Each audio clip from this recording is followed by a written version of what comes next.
Life is a mystery. Everyone must stand alone. I hear you call my name, and it feels like home.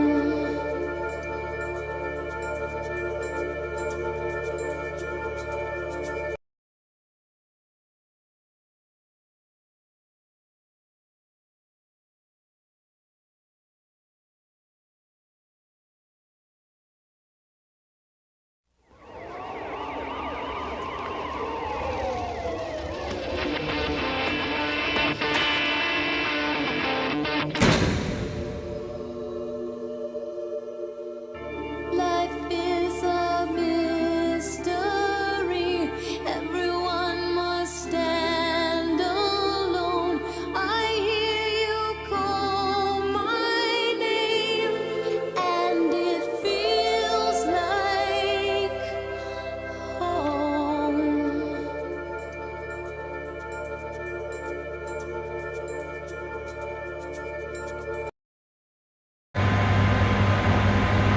Rahayu.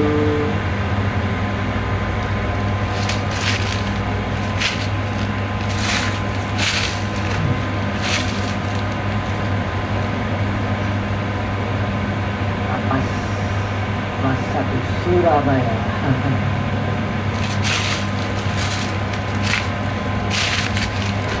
Oke. Selamat siang. Hari ini hari Senin tanggal 30 September 2024 pukul 13 tanggal siang. Jadi ini memperingati gerakan G30 SPKI. Jadi ini tentang diriku juga. Aku dianggap komunis oleh teman-teman dan akhirnya masuk penjara. Ini tentang kisahku mirip dengan video klip Madonna yang berjudul Like a Prayer. Oke, mungkin ibuku punya anak aku sampai masuk penjara, mungkin dia jatuh bangun seperti video klip Madonna, jatuh bangun, punya anak yang tidak biasa dan akhirnya berurusan dengan dunia penjara, viral, heboh, dihujat banyak netizen, dikejar-kejar oleh banyak kadrun-kadrun di seluruh Nusantara, dan akhirnya dipenjara. Oke, awalnya ini aku sedih ya melihat ibuku jadi ikut-ikutan sedih karena punya anak seperti aku yang masuk penjara karena kasus penistaan agama dan dianggap komunis atau ateis. Oke, tapi ini adalah ujian untuk ibuku. Sebenarnya bukan ujian, tapi pendidikan, seperti pendidikan militer, dan akhirnya setelah lulus jadi kuat dan lebih tegar. Ya, jadi buku ditempa ya supaya kuat. Jadi ketika anaknya nanti aku menjadi seorang raja, ibuku sudah tidak kaget lagi. Jadi semangat. Ibuku adalah Madonna. Like a prayer.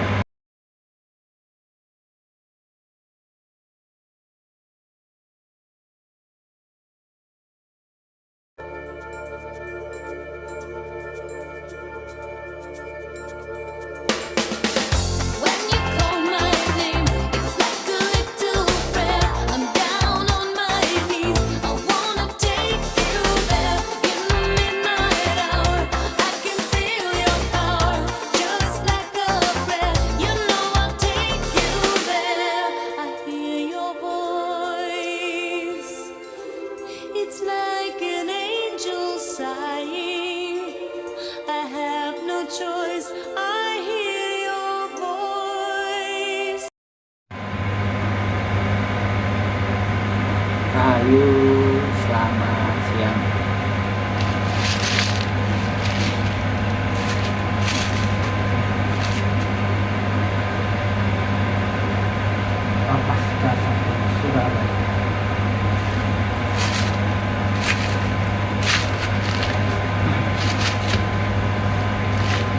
Oke.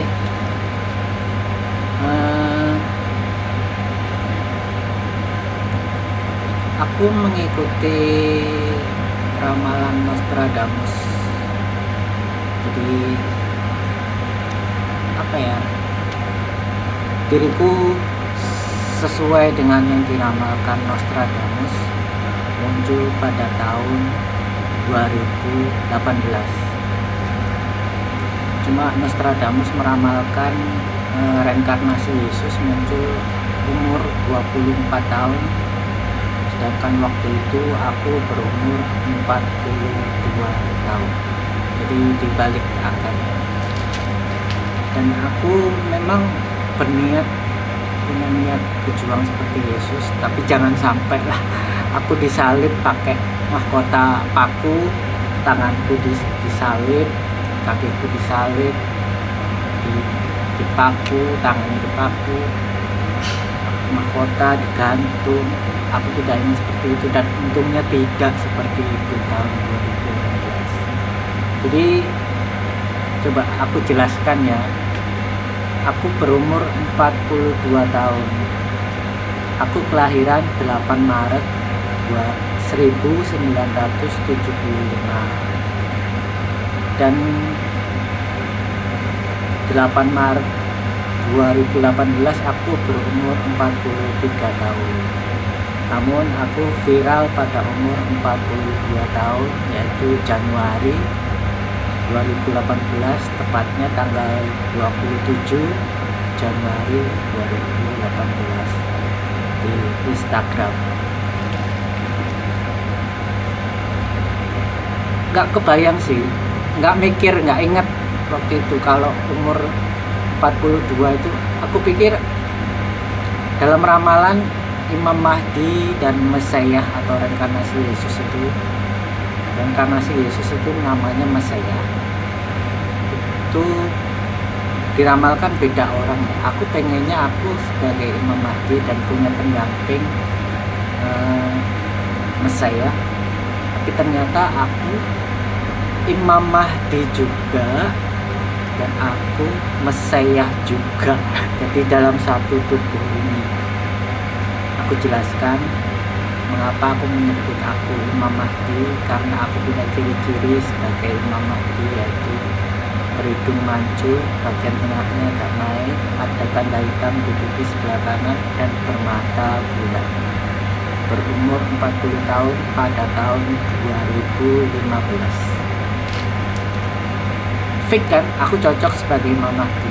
Dan ternyata 2018 aku menunggu-nunggu Mesias pendampingku datang. Ternyata aku sendiri Mesias. Aku gak kepikiran tahun 2018 umurku masih 42 tahun. Jadi ramalan Nostradamus yang Mesias muncul 2018 berumur 24 tahun itu ternyata diriku, tapi berumur 42 tahun.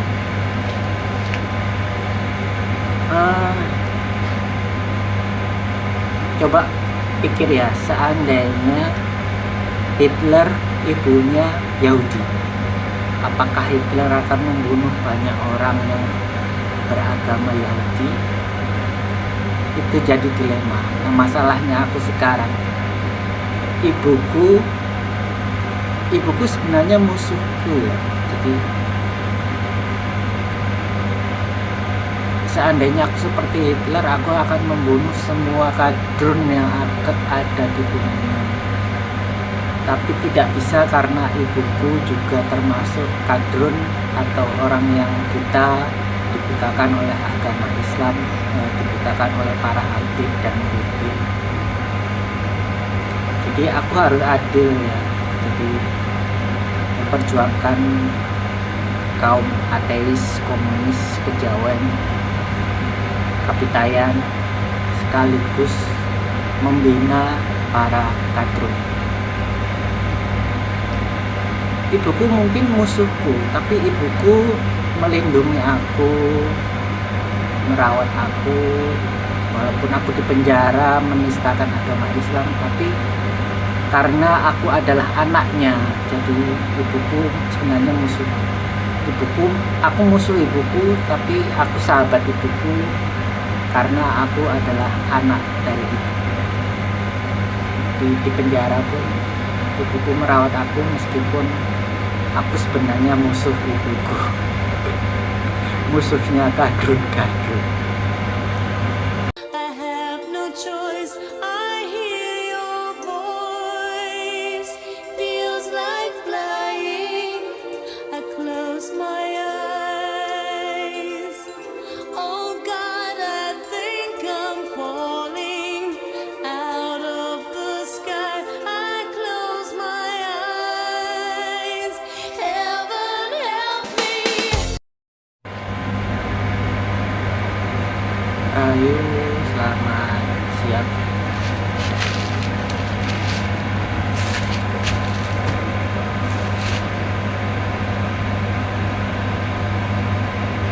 Napas terasa siap ya.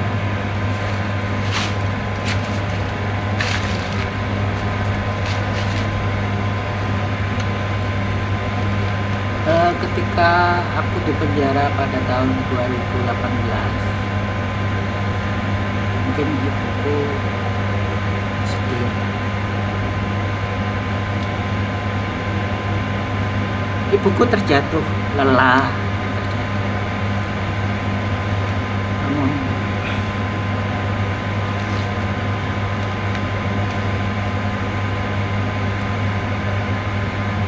masih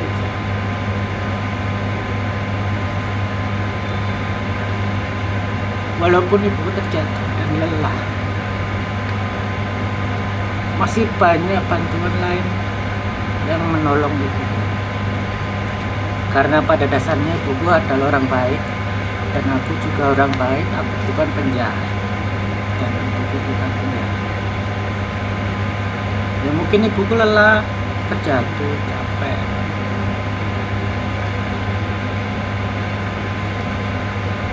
Anaknya jadi musuh netizen.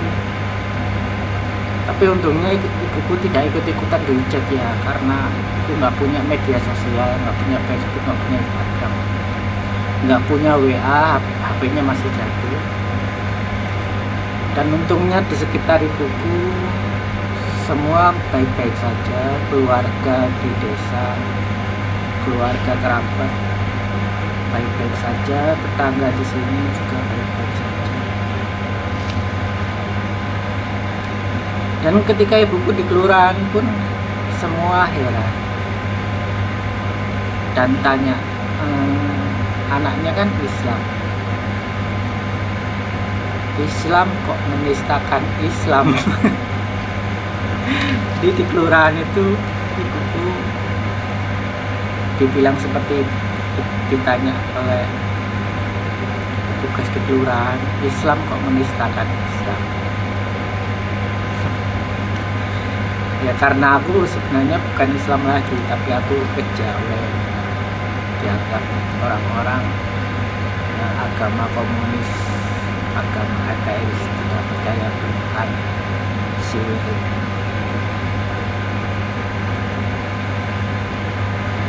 I'm down on my knees. I wanna take you there in the midnight hour. I can feel your power, just like a prayer. You know I'll take you there like a child.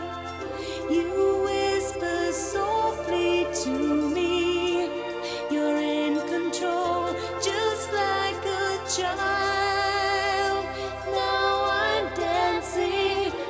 It's like a dream.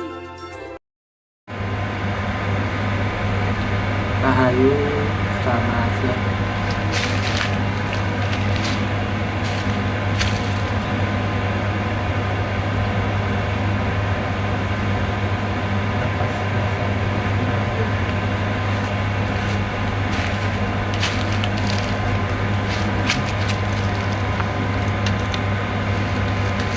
Memperingati 30 September 2024, gerakan G30 PSBK.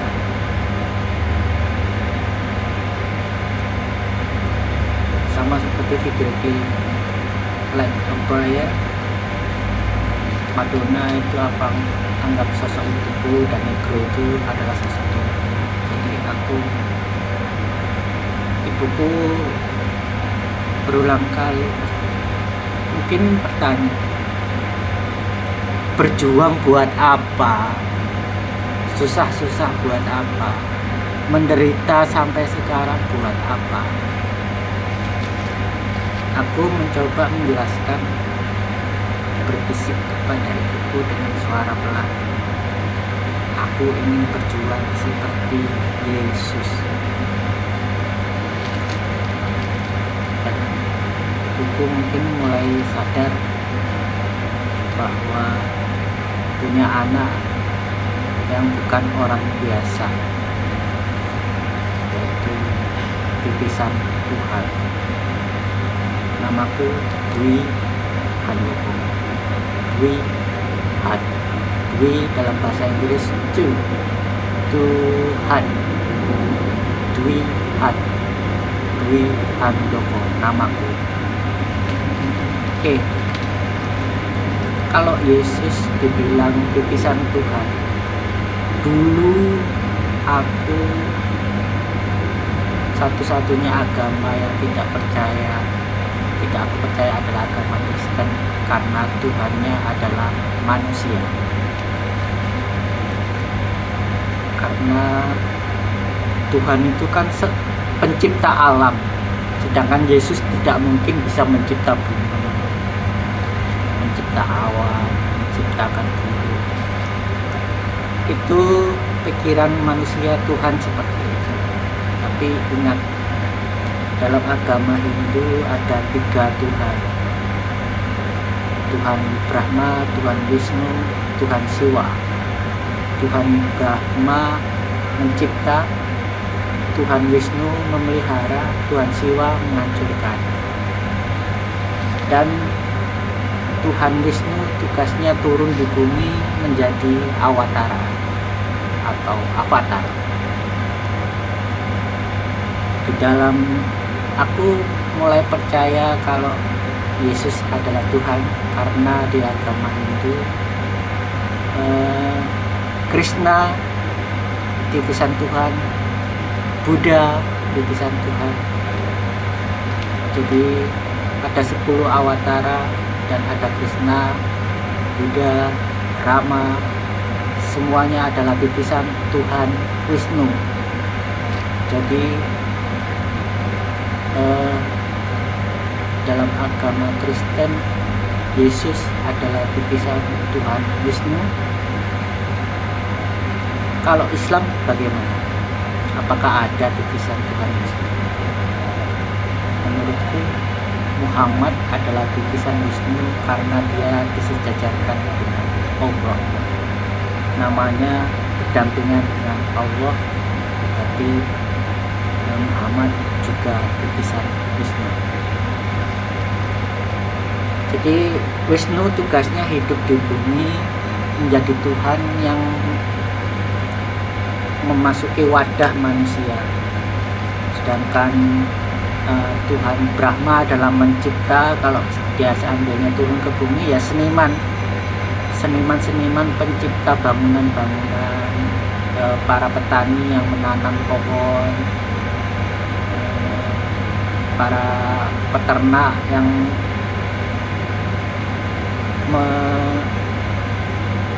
memelihara ikan-ikan, unggas, dan hewan mamalia.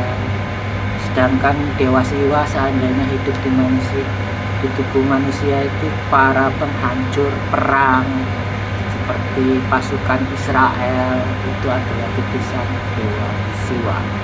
Sedangkan titisan Dewa Wisnu contohnya Yesus, Krishna, Buddha, Rama, dan Muhammad. In the midnight hour, I can feel your power, just like a prayer. You know I'll take you there. When you call my name, it's like a little prayer. I'm down on my knees. I wanna take you there.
selama ini para kadrun penghuni Nusantara itu nggak terasa kalau dirinya dirampok, diperkosa, dibunuh, dibungkam, dibodohi, disuruh minum kencing onta, tidak boleh mengonsumsi narkoba, tidak boleh minum bir. Padahal ada jenis-jenis narkoba itu yang bisa bikin pinter, dan alkohol atau bir itu ada yang bisa menyehatkan untuk orang-orang tertentu. Nggak semuanya jadi negatif. Dan kita selama ini dibodohi oleh Habib dan Muhyiddin dan jongosnya. Dan Satrio Piningit, aku Cak Handoko Luhur, datang sebagai pahlawan kesiangan yang melawan kadrun, melawan Habib, melawan Muhyiddin, jadi malah ditangkap polisi. Jadi tersangka, jadi kambing hitam. Ya sebenarnya netizen juga tahu apa yang terjadi sebenarnya. Ya meskipun aku alone, I'm stand alone. Dalam lagunya Kokotole, nadyan tanpa polo gawe tentrem Nuswantara. Meskipun Satrio Piningit berjuang sendiri, sebenarnya bukan sendiri tapi alam dan masyarakat yang masih sembunyi. Kita berjuang bersama-sama menegakkan hukum kejawen untuk melawan kadrun.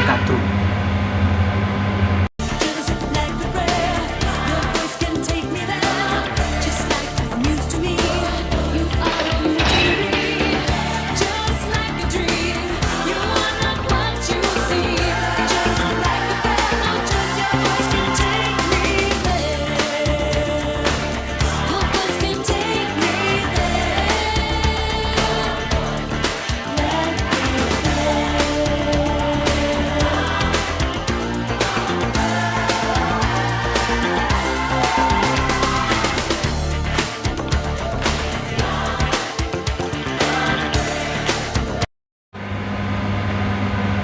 Rahayu, selamat siang.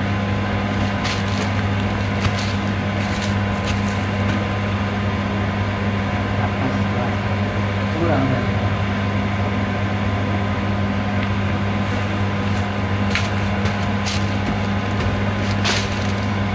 Oke. Aku di penjara tahun 2018, penjara selama 2 tahun.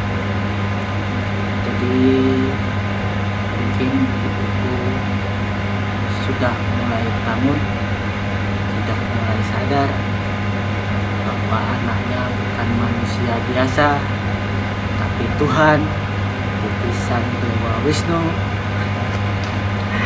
Ya selama di penjara, ibuku sudah banyak membantu,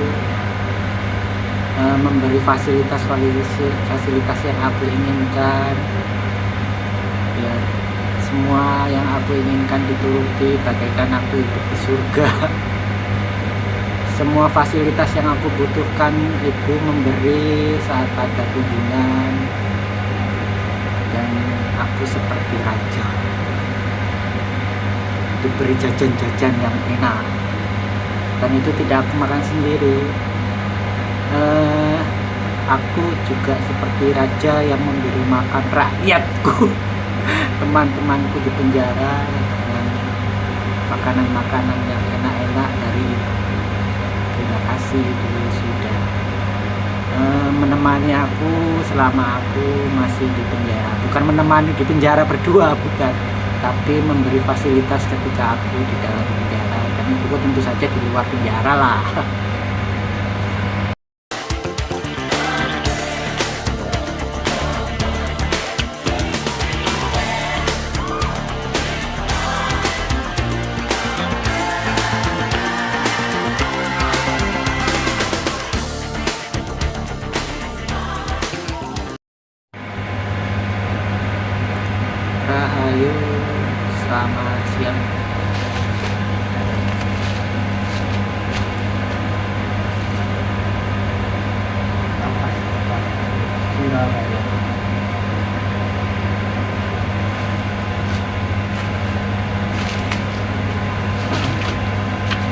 Oke, ini yang terakhir ya. Jadi semua ini kita hidup di dunia itu seperti panggung sandiwara. Jadi kita ikuti skenario Tuhan.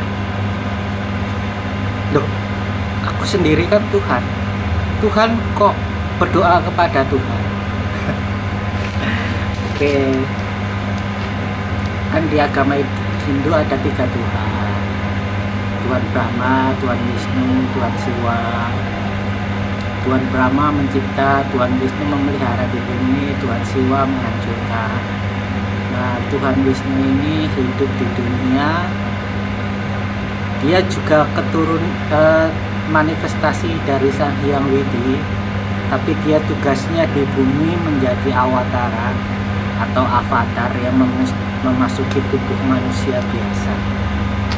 Jadi Tuhan Wisnu atau Dewa Wisnu itu tugasnya turun ke bumi menjadi para nabi, menjadi awatara, menjadi avatar seperti Yesus, seperti Krishna, seperti Buddha, seperti Rama, seperti Muhammad. Dalam agama Islam apakah ada awatara atau titisan Tuhan? Muhammad itu kira-kira siapa? Kenapa dia disandingkan dengan nama Allah? Tentu saja karena Muhammad adalah titisan Allah. Allah bukan cuma satu, tapi ingat ada 3 Tuhan. Dalam kepercayaan Hindu dan Dewa Wisnu tugasnya di bumi, memelihara bumi, dan Dewa Brahma adalah dewa yang menciptakan semesta. Jadi Tuhan itu ada yang tugasnya mencipta, ada yang hidup bersama dengan makhluknya dan hidup seperti makhluknya, dan ada yang dewa tugasnya menghancurkan. Nah, Kalki Awatara adalah Dewa Wisnu, wujud Dewa Wisnu terakhir dalam bentuk manusia. Kenapa terakhir? Karena setelah Kalki Awatara itu tidak ada manusia lagi. Loh, kok bisa? Ya kita lihat saja sekarang sudah banyak robot yang dia hidup memakai kartu SIM. Jadi kalau Transformers itu kan di sininya ada spark. Coba dia browsing di Google, spark itu artinya apa? Spark itu nyawa. Jadi di dalam Transformers atau masing-masing robot Android itu di dadanya itu ada kartu SIM, ada spark, dan kita suatu saat hidup sebagai robot. Jadi manusia bukan hanya sebagai amuba, bukan hanya sebagai manusia, bukan sebagai virus, tapi juga suatu saat menjadi robot. Transformers. Oke, kesimpulannya ya, kita sampai di akhir kesimpulan tentang komunis. Sekarang tanggal 30 September 2024 memperingati hari gerakan G30 PKI. Jadi komunis itu menurutku, aku disebut komunis karena aku tidak takut Tuhan. Aku menganggap Tuhan itu sebagai teman. Dan kalau aku suatu saat menjadi Tuhan atau menjadi seperti Yesus, seperti Muhammad, aku akan menganggap teman-temanku, umatku sebagai teman. Jadi jangan takut pada Tuhan. Sebenarnya kamu bukan takut pada Tuhan, tapi kamu takut pada Habib. Kan kamu kadrun. Oke. Aku menganggap, aku suka yang nyata ya, yang bisa dipegang. Jadi Tuhan aku anggap, yang bisa aku anggap sebagai Tuhan adalah ibuku, karena yang menciptakan, yang proses seperti aku ini karena kandungan ibuku, dan yang memelihara aku sampai sebesar ini juga ibuku. Ingat kan hadis dalam agama Islam, kalau kamu ingin melihat senyum Tuhan, senyum ibumu itulah senyuman Tuhan. Jadi sebenarnya ikuti saja kata hati. Kamu suka agama Islam, ya peluklah Islam. Kamu suka agama Hindu, ya peluklah Hindu. Ya, kita masing-masing punya tugas masing-masing. Kamu suka dan tidak suka. Kamu bisa menjadi orang baik dan kamu bisa menjadi orang jahat. Dan nikmati saja peranmu itu yang ditakdirkan Tuhan hingga kamu sekarang menjadi apa. Oke. Mungkin apa ya? Aku dianggap sebagai gerakan komunis atau ateis. Dan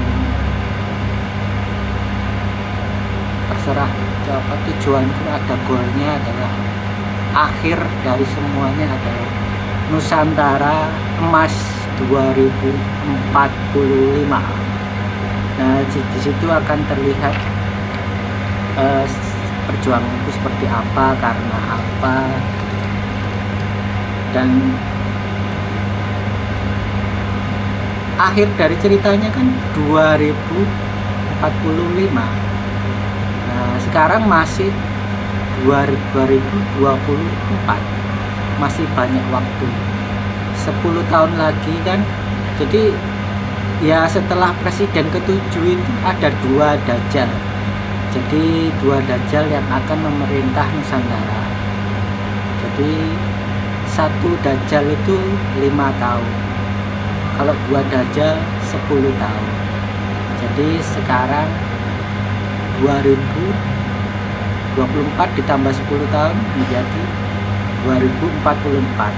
Nah, sudah takdirnya setelah presiden ke-7 kita dipimpin oleh Dajjal, dan Satrio Piningit belum muncul karena Satrio Piningit atau Imam Mahdi ditakdirkan muncul setelah Raja Salman meninggal, sedangkan Raja Salman sekarang belum meninggal. Jadi kalau aku sekarang kamu anggap sebagai komunis, sebagai ateis, karena kamu sedang diracuni oleh kadrun-kadrun Muhyiddin dan para jongosnya.